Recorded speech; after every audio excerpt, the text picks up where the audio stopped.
देश में एक बार फिर एनसीईआरटी की किताबों को लेकर बड़ा विवाद खड़ा हो गया है। कक्षा 9वीं की राजनीति विज्ञान की नई किताबें 1975 की आपातकाल, चुनाव आयोग, एसआईआर, महिला आरक्षण और मनुस्मृति जैसे विषयों को विस्तार से शामिल किया गया है, जिसे लेकर विपक्षी दलों का कहना है कि शिक्षा के जरिए छात्रों के मन में एक खास एजेंडा डाला जा रहा है। तो आखिर किताबों में क्या बदला है और इस बदलाव पर इतना बवाल क्यों मचा है, जानेंगे इस रिपोर्ट में। एनसीईआरटी की नई किताब सामने आते ही सियासत गर्मा गई है। कक्षा 9वीं की राजनीतिक विज्ञान की संशोधित किताब में सबसे बड़ा बदलाव 1975 के आपातकाल को लेकर किया गया है।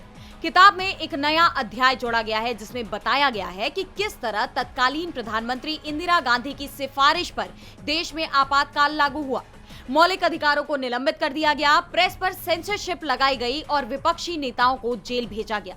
इसी किताब में चुनाव आयोग, स्पेशल इंटेंसिव रिवीजन यानी एसआईआर, महिला आरक्षण और मनुस्मृति जैसे विषयों का भी उल्लेख किया गया है। लेकिन दूसरी तरफ संविधान की प्रस्तावना और धर्मनिरपेक्षता से जुड़े कुछ पुराने संदर्भ हटाए जाने की खबर ने एक नए विवाद को जन्म दे दिया।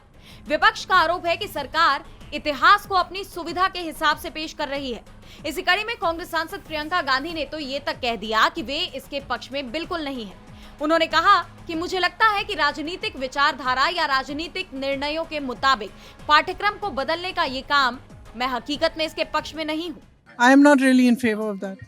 I think the syllabus should be balanced despite whatever the ideological leanings of the government and all that.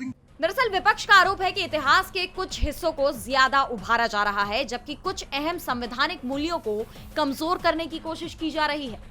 अगर स्कूली किताबें भी राजनीतिक बहस का हिस्सा बन जाएंगी तो आने वाली पीढ़ी तक एक तरफा सोच पहुंचेगी। फिलहाल ये मामला लगातार गर्माता जा रहा है। डीबी लाइव की रिपोर्ट।